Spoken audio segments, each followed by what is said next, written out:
Just imagine a life where you did all the good things you can imagine for the sake of others, only for them to hate you, betray you, and even persecute you. Well, no need to imagine. If you want to know how it feels, all you gotta do is watch Yuusha Yamemasu anime and find out for yourselves.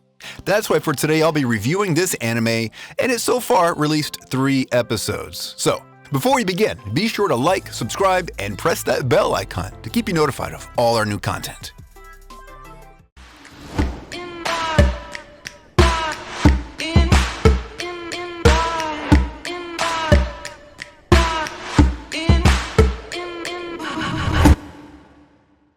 Well, we've watched enough isekai bullshit to understand how this all goes, but even so, I'll give a quick recap how things work in these shows. You summon a hero, you train the hero. This hero becomes the most powerful being in the show.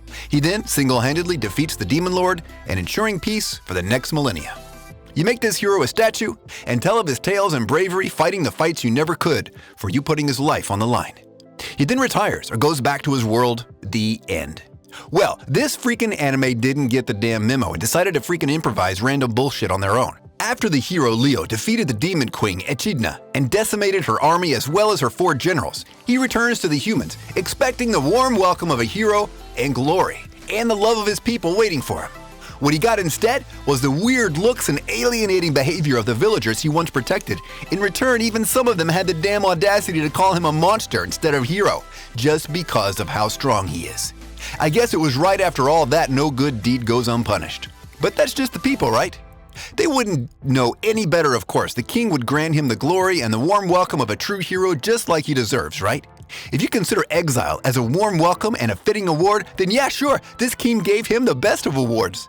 The hero was utterly destroyed by this, and he became an exiled man in the same realm he once swore to protect, and successfully did so. Everyone betrayed him, with no exception. The human race as a whole renounced his existence. So, what does he do? He allies with their enemies, of course, aka the demon race. One problem though, the queen Echidna, although in great need of new personnel and capable people to add to her army, hates Leo's guts and blasts him with fire magic the moment he reveals his identity and asks to join her army. I mean, who can blame her really? He left their army and her forces in shambles, as well as destroyed her castle, turning it into a heap of ruins.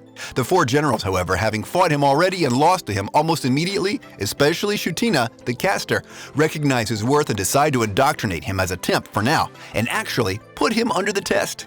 Disguised as a black knight clad in armor and carrying the name Lord Onyx, he takes on tasks granted to him by Shutina, and with his wit and resourcefulness solved lots of problems the demon army suffered from, and was in a crippling state trying to find a solution to. So far, the show has 3 episodes, and is leaning more to the I will rebuild a nation kind of style of show than that of a hack and slash type of isekai. Leo now hopes to genuinely help out the demon army to fight back and destroy the humans that betrayed him. That and the main reason he actually wanted to join the demon army. You see, during his battles with Echidna, he realized that she crippled her armies with the no-killing rule. I mean, seriously? What kind of evil, malicious, demonic army doesn't kill? Are you relatives of Batman or something? This question lingered ever since that day in Leo's mind, and I mean, who can blame him really? It's actually quite an intriguing question as to why the Demon Queen doesn't want her armies to kill humans. He hopes that his stay in the demon's castle might get him closer to discovering those answers. Speaking of Echidna, she actually seems like a kind queen. She not only has the no-killing rule, she also cares deeply for the health and welfare of her subordinates, as well as that of her people. And she seems prepared to go to any lengths to protect them, as we found out that before her 3,000 years ago there was a demon king that used dragons in his war, and after he lost there was a small time period where all races coexisted together until they didn't. And the persecution began by the humans, of course. In the first episode, he taught Shutina the importance of delegating tasks to others and not putting all the work on her back. Overworking herself to death won't get them anywhere and is actually counterproductive since the whole castle relied on her. In doing so, he bolsters her trust in her subordinates and encourages her to teach them what they have to do and let them do it rather than do everything on her own. Everyone needs help and a break at some point, right? He also urges her to correct her methods by telling her that right now if she dies, the whole army and the complete operation of it is halted and will go under. However, if she delegates others and teaches them, even in the case of her death, things shouldn't be that impactful. While in the third episode, he goes off to gather logistic supplies with the youngest of the generals, the wolf girl that can for some reason transform into their god, Fenrir. She has crazy strength and energy, but lacks the brains. She's a child after all, and everything is like a game to her. Leo believes it would be a good idea to trick her into using her subordinates more with a series of tests and traps while he feigns poisoning. While in reality, all he actually had to do was just suggest the idea to her. In that moment, he realized that she's smarter than he gave her credit for, and laments on his actions. So far, not much happened in these 3 episodes, and I'm hoping for more episodes that will elaborate on more pressing matters like what the Philosopher's Stone is for, and why Echidna, though defeated, remained in the human world, and that no-kill rule.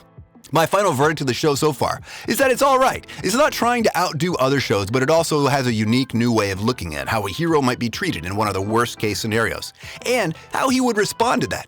It's actually nice and refreshing to find that they haven't run out of ideas yet, and that it's not just another imitation of another isekai just with a different name. The anime, though only 3 episodes are out, made a good impression on me, and I'm hoping that the upcoming episodes will keep up the good pace of the show, as well as elaborate more on his motives and hopes in joining the demon army. Well, I hope you guys enjoyed this video as much as I had fun making it for you. I would appreciate it if you guys like, subscribe, comment, and press that bell icon to keep you updated of all our videos. Until next time, see ya! If you got a problem to speak out, I'm a cowboy and let's bebop. The Steins Gate at the treetop. Berserk what I'm keeping on rewatch. Hunter, I freak out. When I'm in my room, you should keep out. I'm a ghost of the shell, put you through hell like gun grave. That's a story to tell if you